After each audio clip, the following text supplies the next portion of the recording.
ina yaron nan yake ne? Aminu! Kai Aminu! Aminu! Ó tẹsẹ̀ lẹ́fọ̀, ìyàwó ni babaláwo. Ó lè lẹ́ everybody, ẹni lẹ mọ́ bá ṣáàrí gbàyàwó.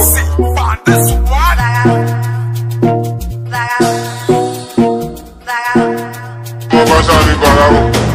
Ó tẹsẹ̀ lẹ́fọ̀, ìyàwó ni babaláwo. Ó lè lẹ́ everybody, ẹni lẹ mọ́ bá ṣáàrí gbàyàwó.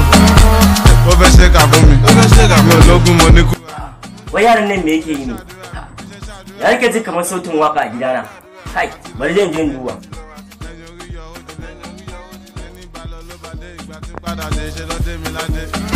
Kai!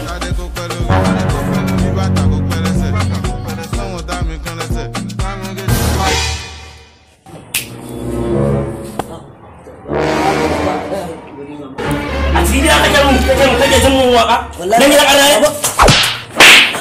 Baba, ina ta kiran ka azkara kana cin shedanci. Wallahi baba ko dumu ake dan. Kai. Dumu din ya ci uban shi. Baba, kai ma ya sanar dinka kuwa? Allah baba samun din nan ina ga ran Monday zan kai musu. Ran Monday zan kai musu. Yau ne yau yaushe? Yau Litinin. Ya nan ma, nan kuwa. Ai ban wace kujera.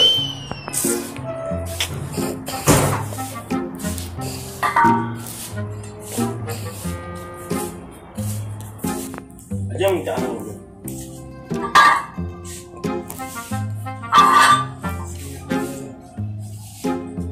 Zuna. Ka bata mun rai wallahi. Ka ina wani canji zo ka so mu nan a wajen rami. Baba ka ce daɗi za mu ci yau. Wani daɗi ka bata mun rai wa zai ci daɗi? Ni ba tun da ka ce na wa ina son daɗi za mu ci. Ba abin da zaka ci. To bari ma ka ji wani abu. Ka tabbatar in ka so min tsiran ka tuwo min da receipt din shi. Baba wannan receipt kuma. Abin da nake nufi receipt. Ka tuwo min da shi a cikin sin kai shi tana zan da zan gane ko tsoka ɗaya bata bata ba. In ga kuɗin mana. Wannan da ma to wannan ne ma matsayi ma ya gere. Ci gado tun kafin ya nan na ma. Magana kake? Ne ba abin da nake.